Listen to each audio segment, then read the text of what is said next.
ପିଲାମାନେ କିପରି ଅଛ? ଭଲରେ ଅଛ ତ?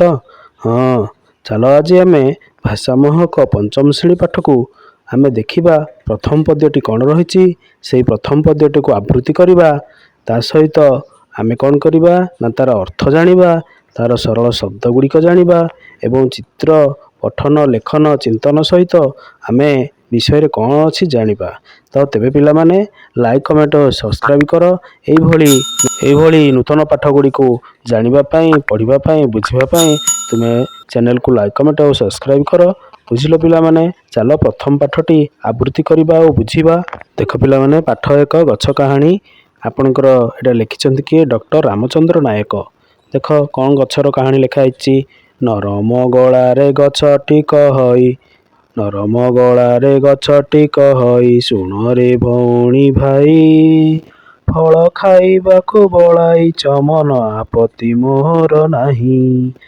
ନରମ ଗଳାରେ ଗଛଟି କହଇ, ଶୁଣରେ ଭଉଣୀ ଭାଇ, ଫଳ ଖାଇବାକୁ ବଳାଇଛ ମନ, ଆପତ୍ତି ମୋହର ନାହିଁ। ସେଇଭଳି ଦ୍ୱିତୀୟ ପଦରେ କ'ଣ କୁହାଯାଇଛି?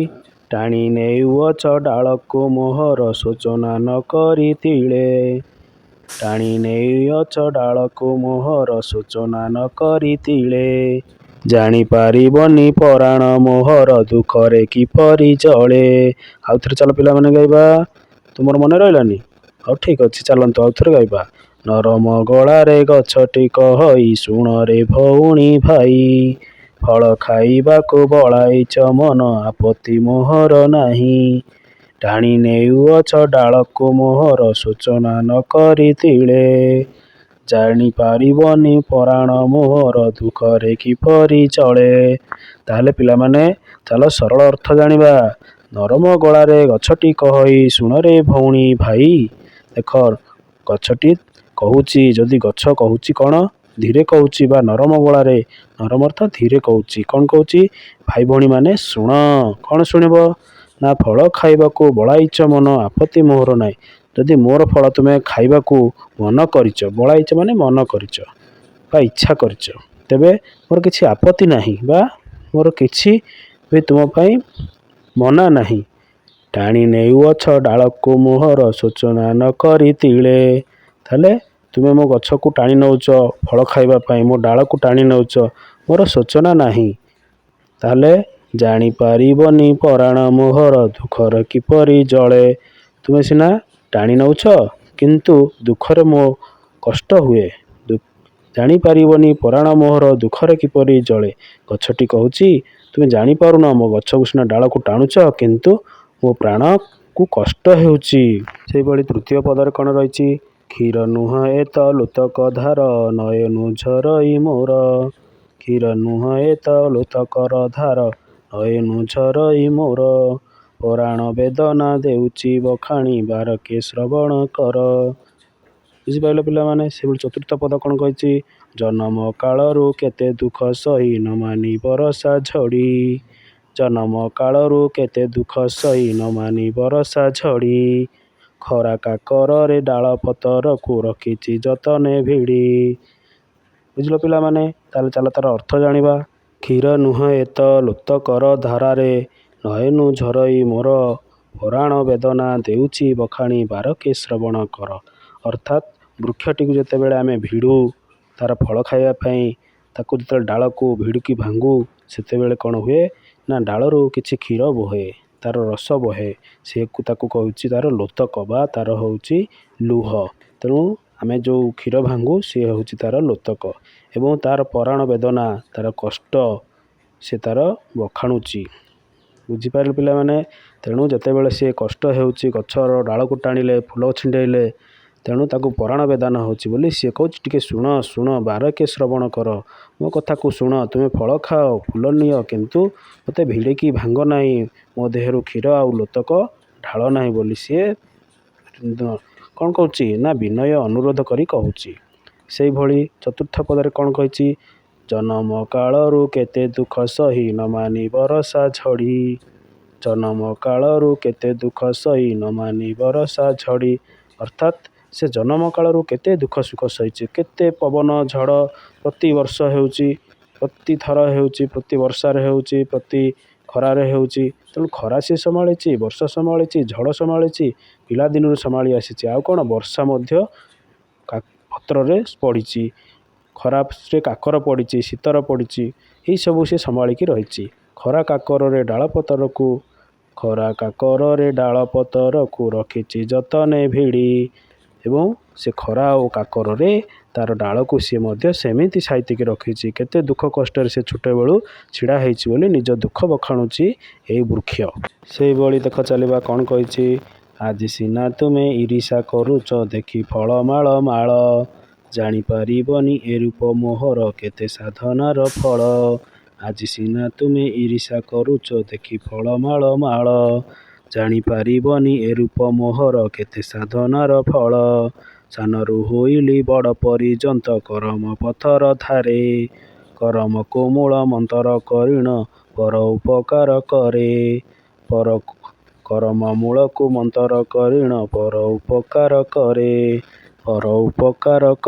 ଚେରମୂଳ ଠାରୁ ଡାଳ ପତରରେ ଫୁଲ ଫଳ ଆଦି କରି, ଛାଇରେ ଆସରା ସହିଛି ସଭିଙ୍କୁ ବିକଳ ହୃଦୟ ଚିରି।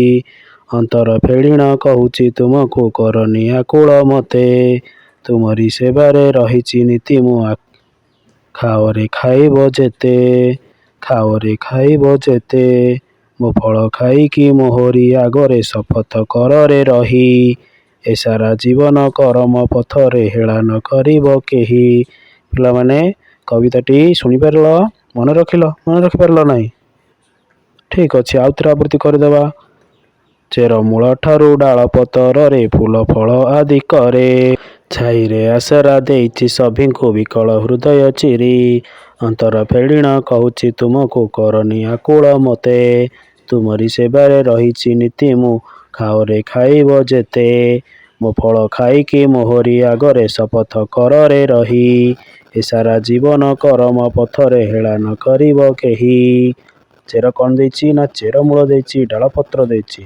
ଚେରମୂଳ ଆମର ଔଷଧ ବ୍ୟବହାର କରାଯାଏ, ଡାଳପତ୍ର ଆମର ଛାଇ ଦିଏ, ଫୁଲ ଫଳ ମଧ୍ୟ ଦିଏ, ଛାଇରେ ଆସରା ମଧ୍ୟ ଦେଇଛି ସଭିଙ୍କ ହୃଦୟକୁ ବିକଳ ବେଳେ ସେ ହୃଦୟ ଦେଇଛି ଏବଂ ଛାଇରେ ଆସରା ଦେଇଛି। ଅନ୍ତର ଫେଡ଼ିଣ କହୁଛି ତୁମକୁ କରନି ଆକୁଳ ମୋତେ, ତ ସିଏ ସଚେତନ କରିଛି ବୃକ୍ଷ ଯେ ମୋତେ ଭାଙ୍ଗ ନାହିଁ, କାଟ ନାହିଁ, ମୋତେ ହତାଦର କର ନାହିଁ। ଅନ୍ତର ଫେଡ଼ିଣ କହୁଛି ତୁମକୁ କରନି ଆକୁଳ ମୋତେ, ତୁମରି ସେବାରେ ରହିଛି ନୀତି ମୁଁ ଖାଅରେ ଖାଇବ ଯେତେ। ମୁଁ ତ ତୁମରି ସେବାରେ ରହିଛି, ତୁମକୁ ଫଳ ଦେଉଛି, ତେଣୁ ତୁମେ ଯେତେ ଖାଇବ ଖାଅ, କିନ୍ତୁ ମୋତେ ଆକୁଳ କରନି, ଭାଙ୍ଗିକିରି ଡାଳପତ୍ର ତୁମେ କଷ୍ଟ ଦିଅ ନାହିଁ। ମୋ ଫଳ ଖାଇକି ମୋହରି ଆଗରେ ଶପଥ କରରେ ରହି, ମୋ ଫଳ ଖାଅ, ମୋ ଆଗରେ ଶପଥ କର। ଫଳ ଖାଇକି କ'ଣ ଶପଥ କରିବ ନା ଏ ସାରା ଜୀବନ କର୍ମ ପଥରେ ହେଳା ନ କରିବ କେହି। ଯିଏ ଯାହାର କର୍ମ କରୁଛି ସଦାବେଳେ ସେଇ କର୍ମ ପଥରେ ରହିବ, କର୍ମରୁ ବିଚ୍ୟୁତ ହେବ ନାହିଁ, କର୍ମକୁ ଠକିବ ନାହିଁ ଏବଂ କର୍ମପଥରୁ ଯଦି ଓହରିବ ତାହେଲେ ତୁମର ଜୀବନରେ ସଫଳ ହୋଇପାରିବ ନାହିଁ ବୋଲି ବୃକ୍ଷ କହୁଛି। ଜଗତ ହିତରେ ଗଛ ଲଗାଇବ ସବୁ ଜୀବା ଜୀବ ଭରି, ଜଗତ ହିତରେ ଗଛ ଲଗାଇବ ସବୁ ଜୀମା ଜୀବ ଭରି। ଧରଣୀ ହସିଲେ ଆମ ପରିବେଶ ହେବ ନାହିଁ ହତଶିରି, ଧରଣୀ ହସିଲେ ଆମ ପରିବେଶ ହେବ ନାହିଁ ହତଶିରି। ପିଲାମାନେ ଶେଷ ପାଦର କ'ଣ ଅର୍ଥ ରହିଛି ନା ଜଗତ ହିତରେ ଗଛ ଲଗାଇବ। ପିଲାମାନେ ତୁମେ ସବୁ ଗଛ ଲଗାଅ, କାରଣ ଗଛ ଲଗାଇଲେ ଆମର ପୃଥିବୀଟା ସବୁଜିମା ହେଇଯିବ, ସବୁଆଡ଼େ ଆମେ ସବୁଜ ଏବଂ ବର୍ଷା ହେବ, ଠିକରେ ପାଣିପାଗ ହେବ। ତେଣୁ ଜଗତ ହିତରେ ଗଛ ଲଗାଇଲେ ସବୁଜିମା ହେଇଯିବ। ଆଉ ଧରଣୀ ହସିଲେ, ଆମ ଧରଣୀ ଯଦି ହସିବ ଆମ ପରିବେଶ ମଧ୍ୟ ହସିବ। ଯଦି ଧରଣୀ ନ ହସିବ ତାହେଲେ ଆମ ପରିବେଶ ହତଶିରି ହେଇଯିବ, ତା'ର ଶିରି ତୁଟିଯିବ, ସେ ସବୁ ଶୁଖିଲା ମରୁଭୂମିରେ ପରିଣତ ହୋଇଯିବ। ତେଣୁ ଗଛ ଲଗାଇଲେ ଆମ ପରିବେଶ ଧରଣୀ ସବୁଜମୟ ହେବା ସହିତ ଆମର ଜୀବନରେ ସବୁଜମୟ ହୋଇଯିବ। ବୁଝିଲ ପିଲାମାନେ? ପିଲାମାନେ ପ୍ରଥମେ ଦେଇଛି ଆସ କଥା ହେବା। ଗଛଟି ନରମଙ୍ଗଳାରେ କାହାକୁ କହୁଛି? ସମସ୍ତ ମଣିଷ ଜଗତକୁ ବା ଶିଶୁମାନଙ୍କୁ କହୁଛି। ଜନ୍ମ କାଳରୁ ଗଛଟି କେଉଁ କେଉଁ ଯାତନା ସହିଛି? ବର୍ଷା, ଖରା, କାକର ଏସବୁ ସହିଛି ବୋଲି କହୁଛି। ଗଛ ଆମ ପାଇଁ କ'ଣ ସବୁ ସାଇତି ରଖିଛି? ଫଳ ରଖିଛି। ଗଛ ଭାଷାରେ ଆମେ କାହାକୁ ମୂଳ ମନ୍ତ୍ର ଦେବା ଉଚିତ? ବୁଝିପାରିଲ ପିଲାମାନେ? ଗଛ ଭାଷାରେ ଆମେ ସମସ୍ତ ଜୀବ, ସମସ୍ତ ଶିଶୁମାନଙ୍କୁ ମୂଳ ମନ୍ତ୍ର ଦେବା ଉଚିତ ବୋଲି କହିଛନ୍ତି। କ'ଣ ନ କରିବାକୁ ଗଛ ଅନୁରୋଧ କରୁଛି? ଗଛ କହିଛି ଆକୁଳ କର ନାହିଁ, ଅର୍ଥାତ୍ ତାକୁ କଷ୍ଟ ଦିଅ ନାହିଁ, ହାଣ ନାହିଁ, କାଟ ନାହିଁ, ସେ କହିଛି। ପାଠରୁ କ'ଣ ଶିଖିଲେ? ତଳେ ଯାଇଥିବା କେତେ ପ୍ରଶ୍ନର ଉତ୍ତର ଦିଆଯାଇଛି, ସେଗୁଡ଼ିକ ଠିକ୍ ଉତ୍ତର ଦିଆଯାଇଥିବାରୁ ଠିକ୍ ଚିହ୍ନ ଦିଅ। ଜୀବନ ସାରା କେଉଁ ପଥରେ ହେଳା ନ କରିବାକୁ ବୃକ୍ଷ କହିଛି? ଚରମ ପଥ, କରମ ପଥ, ଧରମ ପଥ, ମରମ ପଥ। ଠିକ୍ଟି କ'ଣ? ହଁ, କରମ ପଥ। ଠିକ୍ ଉତ୍ତରଟି କରମ ପଥ। ସେହିଭଳି 2 ନମ୍ବର ଦେଖ। ଗଛ କ'ଣ କରି ସମସ୍ତଙ୍କୁ ଛାଇ ଆଶ୍ରୟ ଦେଇଛି? ସେହିଭଳି ଗଛ କ'ଣ କରି ସମସ୍ତଙ୍କୁ ଛାଇରେ ଆଶ୍ରୟ ଦେଇଛି? ଡାଳପତ୍ର ଧରି, ଅନ୍ତର ଫେଡ଼ି, ବିକଳ ହୃଦୟ ଚିରି, ବିରାଟ ଆକାର କରି। ଠିକ୍ ଉତ୍ତର ହେଉଛି ଡାଳପତ୍ର ଧରି। ସେହିଭଳି 3 ନମ୍ବର। ଜଗତ ହିତରେ କ'ଣ କରିବା ଉଚିତ? ଫଳ ଖାଇବା, ସବୁଜିମା ଭରିବା, ପରୋପକାର କରିବା, ଗଛ ଲଗାଇବା। ଠିକ୍ ଉତ୍ତର ହେଉଛି ପରୋପକାର କରିବା। ସେହିଭଳି ଭାବ ଲେଖ। କ'ଣ କଲେ ଆମ ଧରଣୀ ହତଶ୍ରୀ ହେବ ନାହିଁ? ଦେଖ, ଆମେ ଯଦି ଗଛ ଲଗାଇବା ଆମ ଧରିତ୍ରୀ ହତଶ୍ରୀ ହେବ ନାହିଁ। ଠିକ୍ ଉତ୍ତର ହେଉଛି ଆପଣଙ୍କର ଆମେ ଗଛ ଲଗାଇବା। ସେହିଭଳି 2 ନମ୍ବର। ଗଛ ତା ଜୀବନରେ କି ଯାତନା ସହିଛି? ଗଛ ତା ଜୀବନରେ ଝଡ଼ଝଞ୍ଜା, ପବନ ଏବଂ କାକର, କୁଆପଥର ଇତ୍ୟାଦି ସହିଛି। ସେହିଭଳି 3 ନମ୍ବର। ଆମେ ସବୁ ଗଛକୁ କିପରି କଷଣ ଦେଉଛେ? ଆମେ ଗଛର ଡାଳ ଭାଙ୍ଗୁଛେ, ଗଛକୁ ନୁଆଉଛେ, ତାକୁ ହାଣୁଛେ ଇତ୍ୟାଦି କରିବା ଦ୍ୱାରା ଗଛ କଷଣ ପାଉଛି। ସେହିଭଳି 4 ନମ୍ବର। ଆମେ ଗଛ ପାଇଁ କ'ଣ ସବୁ ସାଇତି ରଖିଛେ? ଗଛ ଆମ ପାଇଁ ଫୁଲ, ଫଳ, ଚେର, ଡାଳ, ଔଷଧ ପତ୍ର ଆଦି ସାଇତି ରଖିଛି। ସେହିଭଳି 5 ନମ୍ବର। ଗଛର ଉପକାର ପାଇଁ ତୁମେ କ'ଣ କରିପାରିବ? ଗଛର ଉପକାର ପାଇଁ ଆମେ ଗଛକୁ ସାଇତି ରଖିବା, ଗଛକୁ ଯତ୍ନ କରି ରଖିବା, ଗଛକୁ ସୁରକ୍ଷା ଦେବା ହେଉଛି ଆମର ଦାୟିତ୍ୱ। ଏଭଳି ଚାଲ କବିତାକୁ ବୁଝିବା। କ୍ଷୀର ନୁହେଁ ତ ଲୋତକର ଧାର, ନୟନରୁ ଝରାଇ ମୋର। କ'ଣ ଗଛ କହିଛି? ତା ଦେହରୁ ଯେଉଁ କ୍ଷୀର ବାହାରୁଛି ସେ କ୍ଷୀର ନୁହେଁ, ନୟନର ଲୋତକ। ସେହିଭଳି ଧରଣୀ ହସିଲେ ଆମ ପରିବେଶ ହେବ ନାହିଁ ହତଶ୍ରୀ। ଯେତେବେଳେ ଗଛ ଆମର କ'ଣ କରିବ? ହସିବ, ସୁଖରେ ରହିବ, ତ ଆମର ଧରିତ୍ରୀ ହତଶ୍ରୀ ହେବ ନାହିଁ। ସେହିଭଳି ଅର୍ଥ ଗୁଡ଼ିକ ଦେଇଛି, ତୁମେ ପଦ୍ୟ ଗାଇବ। ଗଛ ଆମକୁ ଫଳ ଖାଇବାକୁ ମନା କରିନାହିଁ, ଫଳ ଖାଇବାକୁ ବଳାଇଛ ମନ, ଆପତ୍ତି ମୋର ନାହିଁ। ଗଛ ଆଖରୁ ଲୁହର ଧାର ବହୁଛି, କ'ଣ ଲୋତକ ନୁହଁ? ହଁ, ଠିକ୍ ସେଇଟା ଲେଖିବ। ପ୍ରଚୁର ଫଳ ଦେଖି ମୋତେ ଈର୍ଷା କରୁନ, ଫଳ ଦେଖି ମୋତେ ଈର୍ଷା କରୁଅଛ ସେଇଟା। ସେହିଭଳି ଶବଦ ଝୁଲୁଛି ଗଛରେ ଦେଖ, ସମାନ ଅର୍ଥକୁ ଖୋଜି ନ ଲେଖ। ଦେଖ, ଗଛର ସମାନ ଅର୍ଥ ହେଲା ବୃକ୍ଷ, ପାଦପ, ସେଗୁଡ଼ା ଲେଖିବେ। ସେହିଭଳି ପତ୍ରରେ କ'ଣ ନା ପଲ୍ଲବ, ସେହିଭଳି ଲୁହର ଲୋତକ, ବୁଝିପାରିଲ? ସେହିଭଳି ଆଖିର ଚକ୍ଷୁ, ହାରୁ ଅଶ୍ରୁ ଅଛି, ଲୁହର ଶପଥର କ'ଣ ପ୍ରତିଜ୍ଞା। ଏଭଳି ସମାନ ଅର୍ଥକ ଗୁଡ଼ିକ ଲେଖିବ। ସେହିଭଳି କବିତାର କିଛି ଅଂଶ ଗୁଡ଼ିକ ଦେଇଛି, ଆମେ ଯୋଡ଼ିବା। ଦେଖ, ଡାଳକୁ ମୋହର ଟାଣି ନେଉଥାନ୍ତି, ସେଭଳି କ୍ଷୀର ନୁହେଁ ତ ଲୋତକର ଧାର। ଏଭଳି ତୁମେ ଯୋଡ଼ିବ। ଧରଣୀ ହସିଲେ ହସିବା ଆମେ, ଜନ୍ମ କାଳରୁ